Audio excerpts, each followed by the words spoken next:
A man named Fei is surrounded by hundreds of enemies.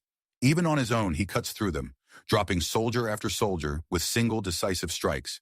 But the waves never stop coming, and eventually the damage catches up to him.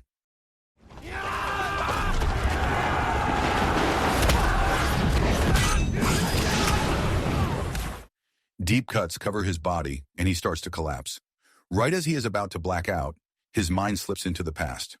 When Fei was a child, his father often brought him along to help dying orphans.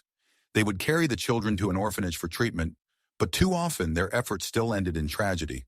Even so, Fei never stopped encouraging the child in front of him, pushing them to keep fighting, even when the odds were cruel. Back in the 19th century, during the fall of the Qing dynasty, rebellion and war shattered China's economy. With power slipping away, criminal triads moved in and seized control of entire business districts. One of the biggest examples was the port of Guangzhou. It used to be prosperous, but now it has become a breeding ground for opium, gambling, prostitution, and every kind of corruption you can imagine.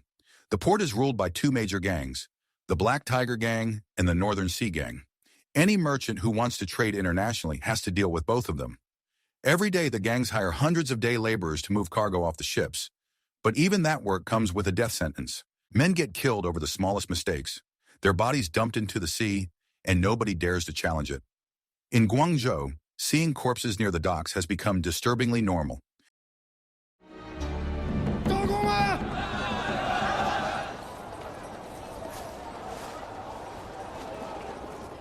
The Black Tiger Gang has three top officers: North Evil, known for his bloodlust; Black Crow, known for his greed; and Old Snake, known for being cruel and perverse.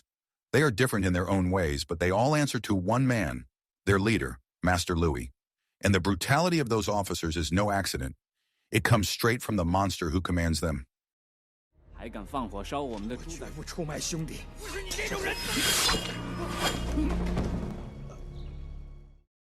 One morning, Master Louis gathers his best fighters and puts them through a series of trials. Then he gives them a single mission: assassinate the leader of the Northern Sea Gang. Whoever returns with the man's head will be promoted to a new officer. In the end, only Fei manages to break into the Northern Sea headquarters alone. He confronts the gang's leader in a brutal fight, and somehow, Fei completes the job. He kills him. And that brings us right back to the opening.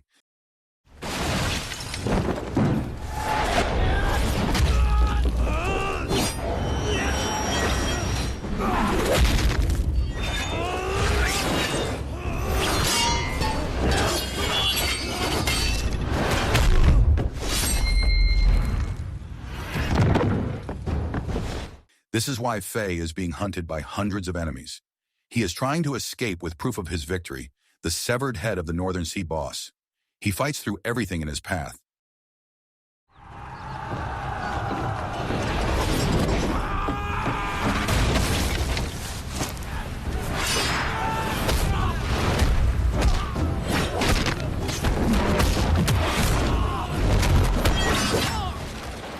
But being outnumbered takes its toll.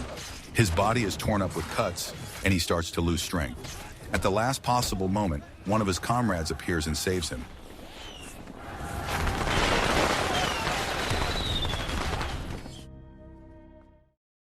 Even after Fei passes out, his grip never loosens. He refuses to let go of what he came for. This is where his story truly begins. Welcome to Rise of the Legend. Master Louis is impressed. Truly impressed. He sees Fei as someone who could become his greatest officer, so Fei's wounds are treated immediately because more missions are coming.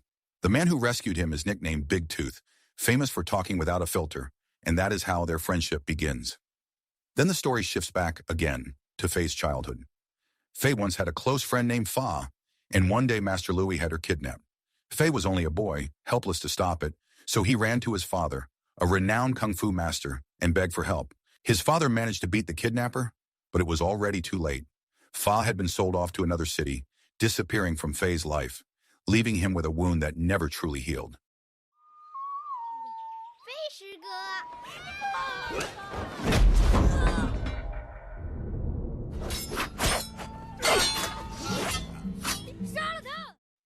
Back in the present, the son of the Northern Sea Gang leader is burning for revenge.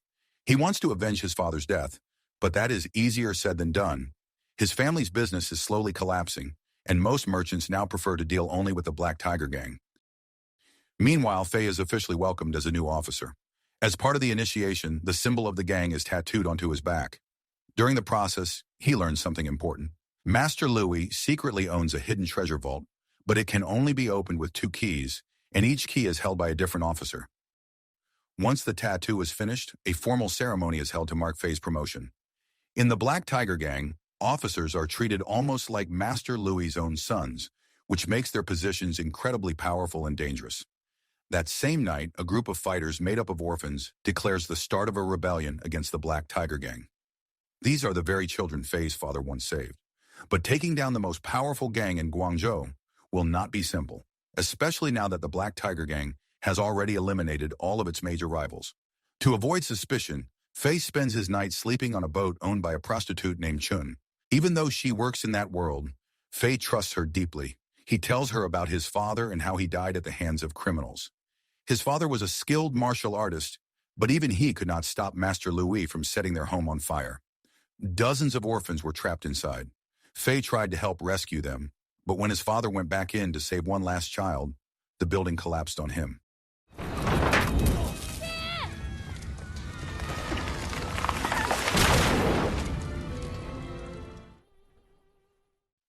In the present again, Fei is invited to a dinner with the other officers. What should have been a celebratory gathering quickly turns tense. Beneath the surface, the officers despise each other, especially North Evil and Black Crow. Their subordinates have already started killing one another. If Master Louis were not there to hold things together, the 2 men would likely go to war.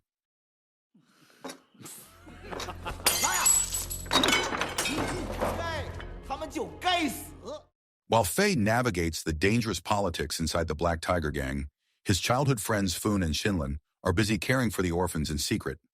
A few days later, Fei accompanies Master Louis to meet with foreign businessmen. The meeting grows heated. The foreigners demand that Master Louis fulfill his promise. By the end of the month, 400 people are supposed to be smuggled overseas and sold into slavery. It becomes clear that Master Louis has been kidnapping citizens of Guangzhou for profit. Kidnapping 400 people is no small task, and even Fei is sickened by what he sees. Still, he keeps his composure, waiting for the right moment. The story then takes us back to the past. After his father's death, Fei and Foon are consumed by thoughts of revenge. A friend of Fei's father named Yong takes them to a remote place to train, both physically and spiritually. Years pass, and eventually Fei begins to understand something important. Revenge will not bring peace. His father always said that martial arts were not created to harm others, but to protect them. Fei realizes that killing one gang leader will only create another cycle of vengeance. If they truly want to change Guangzhou, they need to find a way to save the people without spilling more blood. Before long, the plan is set in motion. Fei manages to send a message to Foon by slipping a letter into Chun's collar.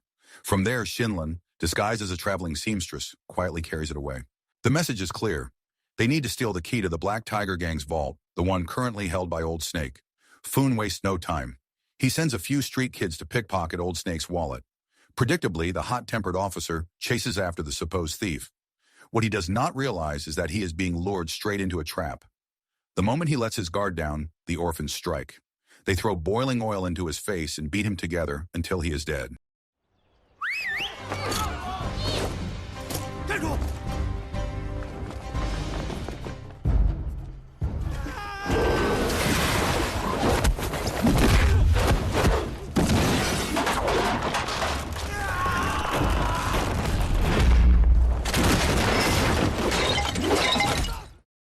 Before his body is returned to the docks, they secretly duplicate the vault key he carried. They cannot simply steal it outright, because that would immediately alert Master Louis. With Old Snake gone, the golden key is handed over to North Evil. The death shocks the gang, but no one suspects Fei and his allies. Fei has become exceptionally skilled at earning Master Louis' trust. A few nights later, Fei is seen gambling with his men. Strangely, he keeps losing. Since the gambling den is under Black Tiger control, he is allowed to borrow money each time he runs out. Eventually, his debt grows too large, and he is summoned to meet Black Crow. This is exactly what Fei wants. He claims he has something valuable to sell, the duplicated key to the secret vault. Cleverly, he says he got it from one of Old Snake's former subordinates. Fei knows about the tension between Old Snake and Black Crow, and he uses it to his advantage. It does not take long for Black Crow to see the opportunity. The two of them agree to profit from this situation. Black Crow even brings Faye to the hidden vault to test whether the key works. The place is guarded by 3 men, but they all answer to Black Crow. When the door opens, the room reveals piles of gold and treasure beyond imagination. Now that Faye knows the vault's exact location, he sends word to his allies again. This time, the message is hidden inside the mouth of a fish. Each night, Faye and Foon communicate while pretending to fish by the river, making it look completely innocent to the Black Tiger Gang. The next day, Xinlan sends a reply. The operation to break into the vault will begin tomorrow night, but there is something else happening beneath the surface. As Xinlan walks away, Faye cannot help glancing at her. Chun notices immediately. In that quiet moment, she realizes that Faye, Xinlan, and Foon are caught in a complicated love triangle.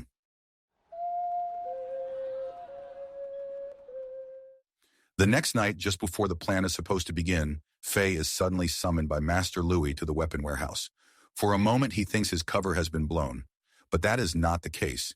He is being called to face the son of the former Northern Sea leader. Master Louis has already realized he has been followed recently, and he suspects that this young man may be connected to Old Snake's death. The fight begins immediately. Faye faces the son's sword skills while Master Louis handles the rest of the attackers himself. Despite his age and heavy build, Master Louis proves he is still a formidable fighter. Faye, on the other hand, seems to struggle. At one point, Master Louis even steps in, ready to help. But Faye's difficulty is not because he has grown weaker. From the very beginning, he has been trying to avoid killing. He does not want to take another life. Unfortunately, this is no longer a matter of choice. It is life or death.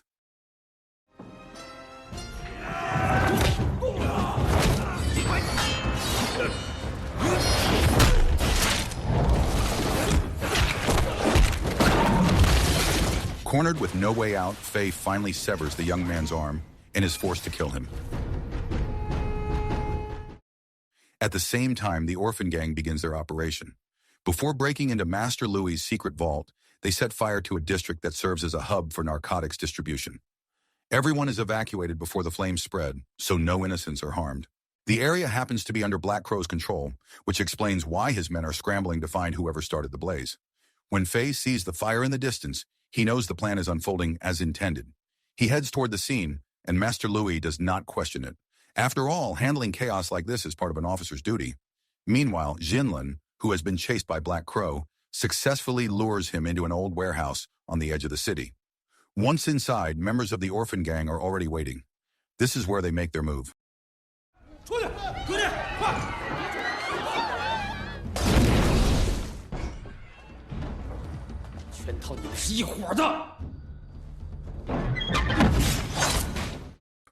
Elsewhere that same night, Foon is fighting against dozens of Black Tiger members.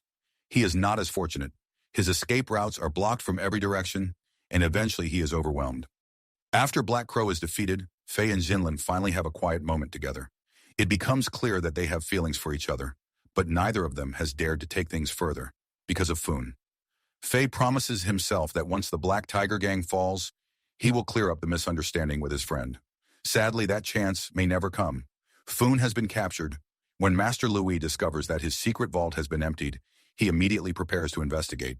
But before he can leave, he receives word that the warehouse is already empty, the treasure taken by the townspeople. While Master Louis is outside, Faye considers rescuing Foon. But Foon has already accepted his fate. If he were suddenly freed, Faye's disguise would be exposed. When Master Louis returns inside, he is furious. In his rage, he orders Faye to cut out his own friend's tongue. Faye freezes, caught between loyalty and survival, unsure how to respond. Then at the last possible moment, everything shifts. News spreads that Black Crow's body has been found. Even stranger, the wounds resemble marks from North Evil's distinctive weapon. The gang's advisor begins to suspect North Evil as the killer. In truth, this twist has been part of Faye's plan all along. Master Louis begins to fall right into the trap. He starts suspecting North Evil as the traitor behind everything. North Evil begs for a chance to defend himself, and since Foon happens to be there, Master Louis decides to interrogate him to uncover the truth. But Foon does something unexpected. Instead of clearing things up, he twists the situation to make everyone even more convinced that North Evil is guilty. He sacrifices himself to protect the plan, and that decision costs him his life.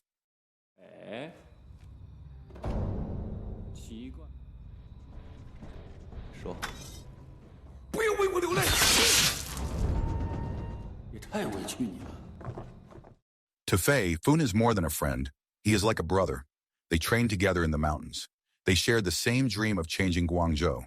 But before that dream can come true, Fun is gone. That night, Fei cannot stop crying. For a moment, he even questions whether any of this is worth continuing. Chun pulls him back to reality. She reminds him that thousands of people in Guangzhou are still waiting for freedom. On top of that, 300 kidnapped workers are still missing. Even in the middle of his grief, Fei has no choice but to stand tall the next morning when he is summoned by Master Louis. On his way there, he notices something alarming.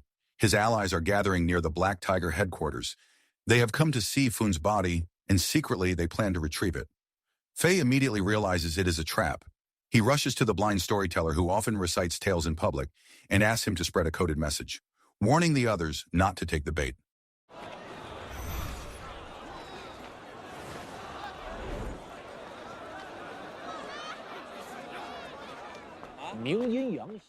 Master Louis is eager to see his enemies walk straight into his snare. But before that can happen, the blind man begins telling a story that mirrors their exact situation. Shinlin and the others understand the warning and quickly retreat. When Master Louis hears what happened, he is furious. He demands that the blind man reveal who paid him. One by one, members of the Black Tiger gang lean in and whisper into the blind man's ear, trying to expose the traitor. By the time it is Fei's turn, everyone expects the blind man to name him. Instead, the blind man claims Fei is not the one either.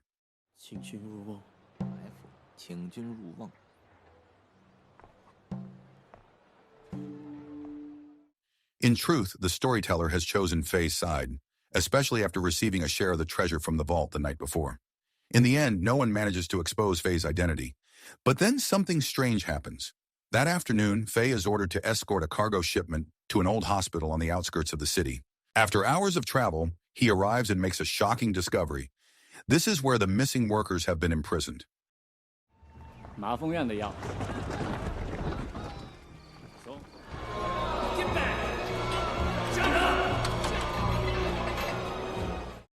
At the same time, North Evil decides to relax at a bathhouse.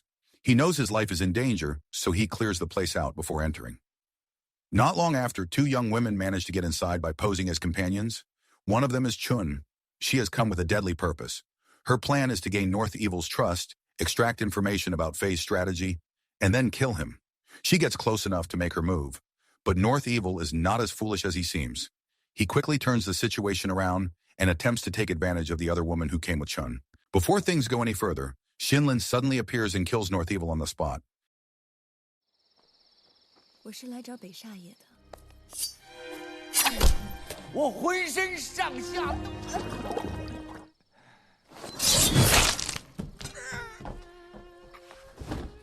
It turns out Chun's death was part of the plan from the very beginning. She chose this path willingly, believing it was the only way she could truly contribute to the freedom and prosperity of Guangzhou. They all understood that North Evil could not be taken down easily, not without sacrifice. But then comes the most shocking revelation of all. Chun was actually Fa, the childhood friend who had been kidnapped years ago. The girl Fei had searched for his entire life had been standing right beside him all along. Even so, Chun never revealed her real name. She carried too much shame about the life she had been forced into, and she chose to keep that secret until the end.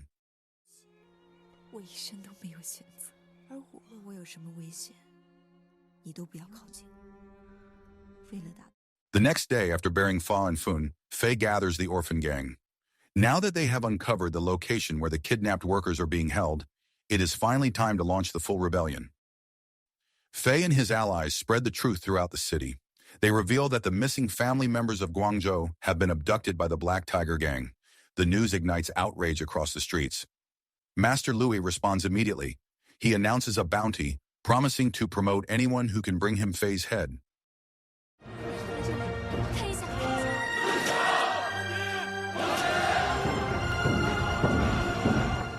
Big Tooth has known from the start that Fei was the traitor within the gang, but he also understands that Fei's actions are driven by justice. In the end, he chooses to stand with his friend.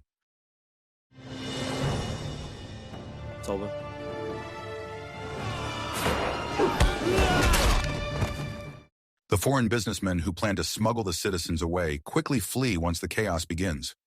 With their help, Fei and the townspeople manage to free hundreds of captive workers. But they do not stop there. The citizens gather in front of the Black Tiger headquarters, demanding justice. Fei could have ordered the crowd to storm the compound and wipe out the gang by force. They outnumber them after all. But that would only lead to more bloodshed. Instead, Fei proposes something different. A duel. Just him and Master Louis. Whoever wins will control the port of Guangzhou. With no other option left, Master Louis accepts.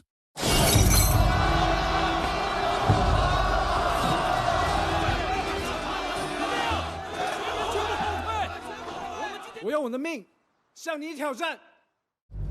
让他进来。 Before the fight begins, Fei makes one final move. He smashes the lamps inside the warehouse, deliberately setting the place on fire. Even if he loses, the Black Tiger headquarters will burn to the ground as a symbol of rebellion. The battle begins. Master Louis proves he is no amateur. In fact, Fei struggles at first, especially with flames spreading around them. The rest of the gang tries desperately to put out the fire, but the blaze only grows stronger. Soon the lower floor is completely consumed. Fei and Master Louis are forced to fight on the rooftop, surrounded by flames. From outside, people assume both men are already dead. The remaining gang members panic and flee before the angry crowd can reach them.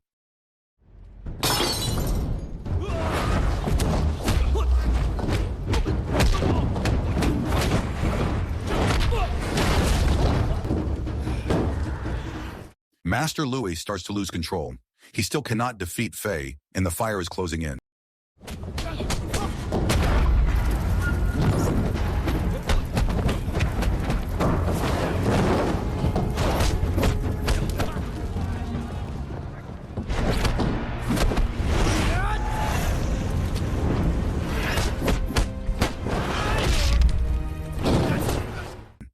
Even now, Fei does not want to kill him. He offers peace, a chance to walk away. But in the end, Master Louis chooses death over a life without power. Sometime later, Guangzhou celebrates its freedom. The drugs are gone. The slave trade has ended. And for the first time in years, the city can finally breathe again. So the moral of the story is, if you plan to destroy an evil gang, maybe do not join it first, and definitely do not start a love triangle in the middle of a revolution.